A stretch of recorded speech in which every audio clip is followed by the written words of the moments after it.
estas preguntas.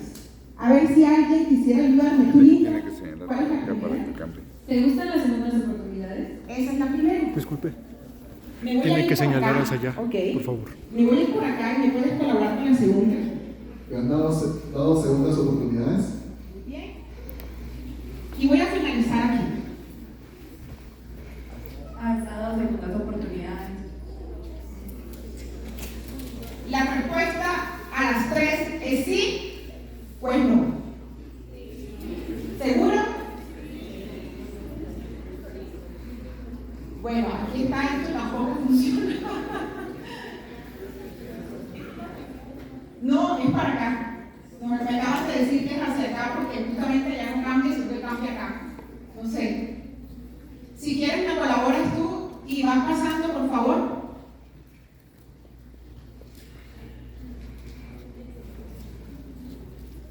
¿Por qué no? Bueno, hijo, ayúdame tú entonces porque no funciona. Ya lo pasaron. Bien, sigamos. Yo soy Claudia Elena Serge, una abogada humanista que se ha dedicado gran parte de su vida a estudiar no solo el derecho penal, sino el derecho penitenciario. Y desde una óptica muy especial, es la óptica sociológica jurídica. He dejado de estar en ese plano de los penalistas puros, como llaman algunos, o esos penalistas a ultranzas, que desde la dogmática penal intentan solucionar diferentes problemáticas frente al delito y al delincuente.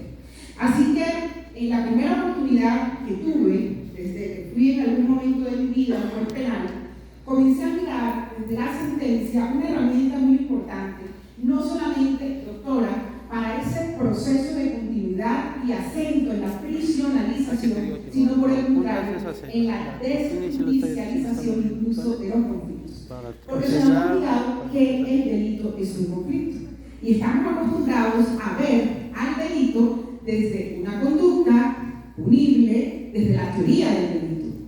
Y qué lástima que no le demos el enfoque de esa conducta punible desde la teoría del conflicto.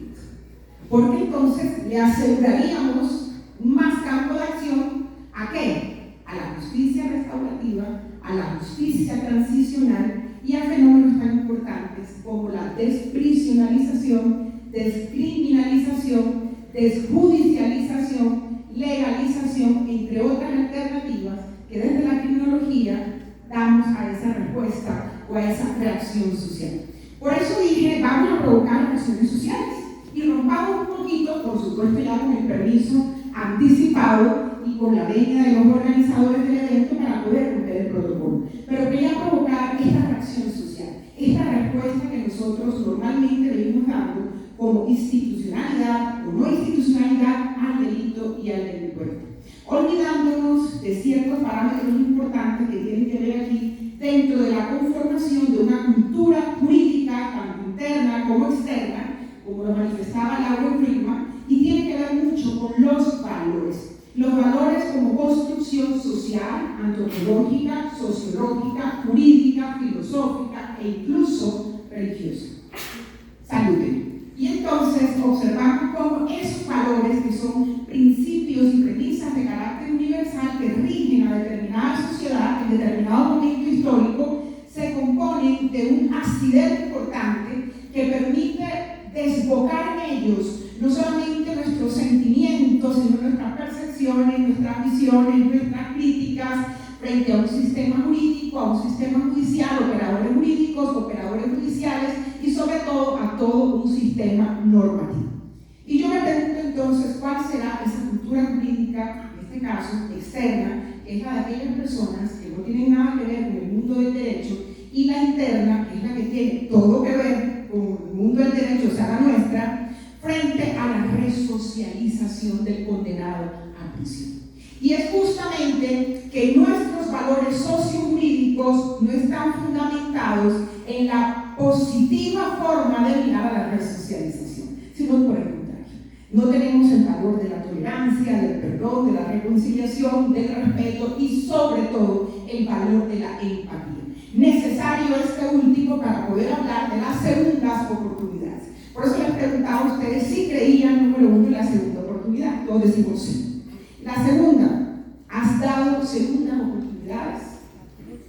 ¿Te han dado segundas oportunidades? Porque la resocialización es eso, es una segunda oportunidad. Desde el punto de vista no de función de la pena hijo, como hablábamos ahorita, si no te das cuenta, es la dignificación y volver a la resocialización a donde es, a su cuna, y es a la sociología. Porque la resocialización es un fenómeno sociológico, parido, gestado por la sociología y no por el derecho penal.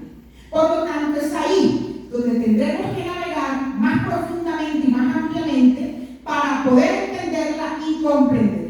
Aquí entonces observamos cómo hay un binomio muy importante entre fenómenos sociales, desde la respuesta a la reacción social, ¿sí?, y la resocialización.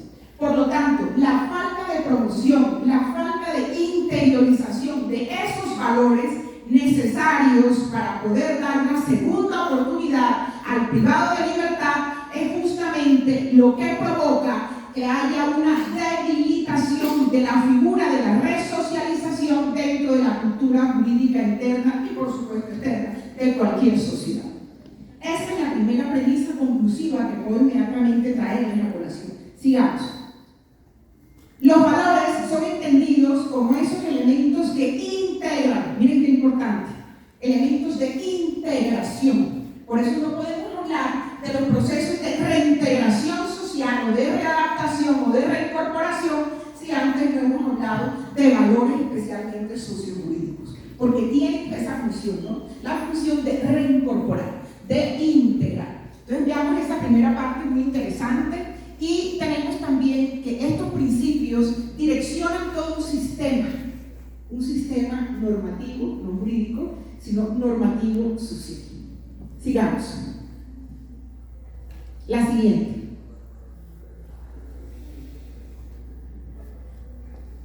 La siguiente, next.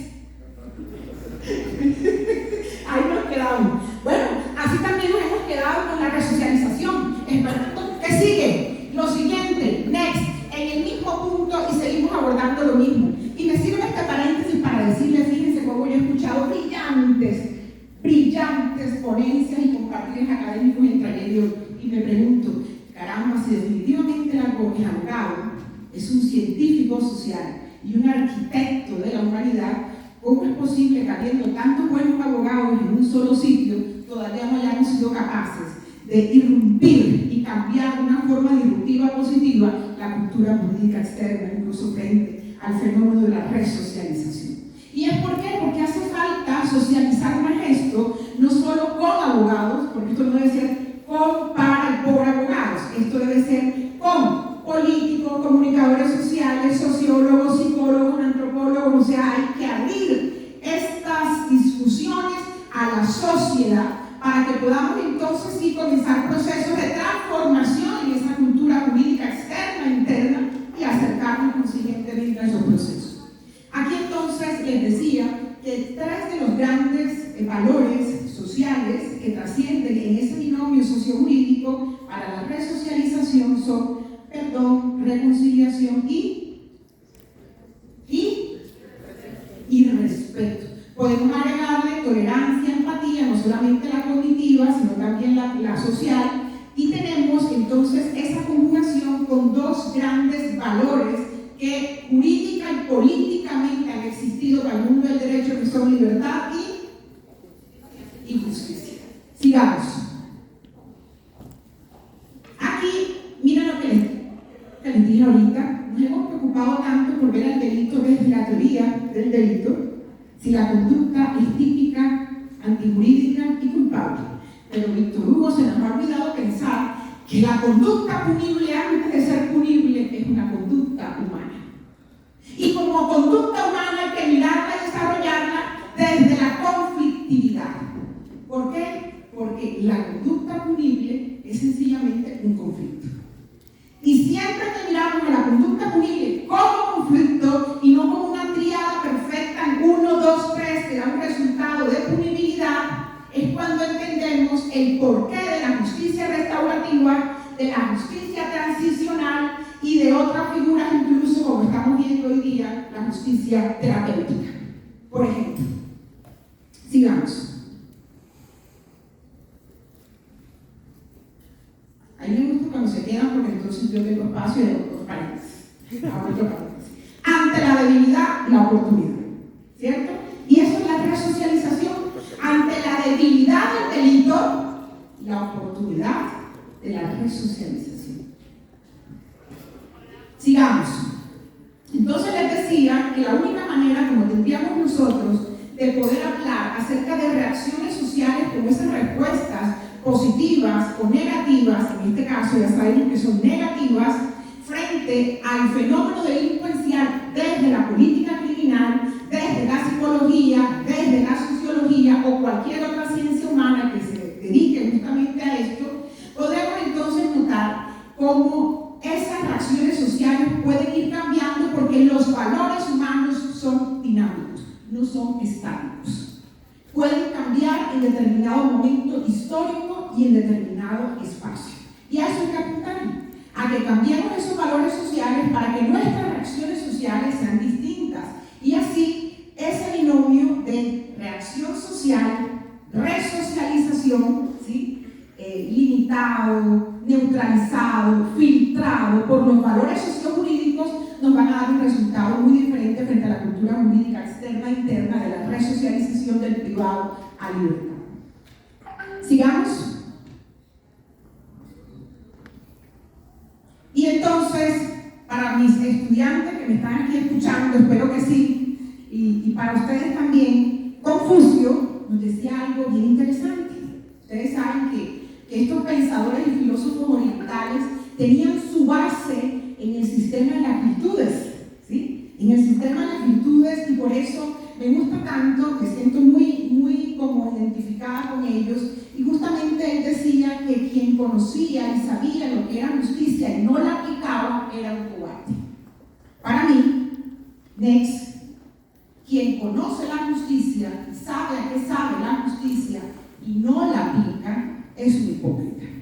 Por eso hoy vemos mucho el concepto de la hipocresía social como una de esas reacciones sociales negativas. La paquidermia, la rabia, la apología y alabar el tema de la prisionalización son una de las grandes reacciones sociales que negativamente vienen haciendo estupor en nuestras sociedades. Y por eso, como ya tenemos identificadas, esto es producto de una investigación que quiero decirles hicimos con medios de comunicación, políticos, empresarios, clero y periodistas, ¿sí? Se hizo, ¿por qué? Porque estos cuatro grupos pertenecen a lo que se conocen como agentes sociales determinantes de la cultura jurídica de cualquier sociedad. Entonces hicimos unas encuestas, unas entrevistas y las analizamos por medio de la herramienta de investigación Atlas-T y nos arrojó uno de estos resultados que he colocado como estas premisas generales que ustedes han podido observar. Me falta Víctor Hugo. ¿Quién tiene el apuntador? Ahí está, no falta. Ok, otra. Eso pasa cuando uno no tiene el manejo del apuntador. ¿Y qué sucede con la resocialización y el derecho penal? Que cuando uno no hace los goles que debe hacer, cuando uno no conoce un proceso, no lo entiende, no lo sabe. Y qué lástima que lamentablemente en nuestros países las mayores discusiones en derecho penal se hacen en sede de criminalización primaria, legislativo, criminalización secundaria, poder judicial y criminalización terciaria, ejecución de la pena. Es decir, por personas, a menos que la segunda, que no saben de derecho penal. Por lo tanto, hoy el derecho penal no hace parte de la solución del problema, hace parte del problema. Y es por eso que hay que darle un cambio, una vuelta de página y entender el derecho penal vivida de otra forma, una forma interdisciplinar, no tan puro, sino entendiendo que la conducta humana es aquella que debe ser regulada por el derecho, pero es analizada por otras ciencias, psicología, psiquiatría, sociología, antropología, etnología, es decir, que aquí y allá las discusiones también deben hacerse por estas personas que nos entreguen sus aportes para poder hacer mejor un tema de reacción social. ¿Por qué les hablaba de hipocresía? Y voy terminando. Porque sencillamente cuando nosotros sabemos lo que está sucediendo en nuestros países, lo hablamos, lo repetimos, lo traemos en nuestros horarios, en nuestros escenarios académicos, en las clases, y en estos escenarios tan importantes que hemos propiciado incluso hoy a través de la Academia Latinoamericana de Derecho Penal y Penitenciario, y sencillamente escuchamos, aplaudimos, rectificamos, pero salimos y nos damos cuenta que todo sigue igual. Hoy el criterio de justicia es más pena. El populismo punitivo sigue siendo más popular que nunca, ¿sí? Crear una norma, aumentar penas, crear agravantes y crear delitos que solamente su nombre atentan contra los derechos humanos. Me refiero a la cadena perpetua y a la pena de muerte.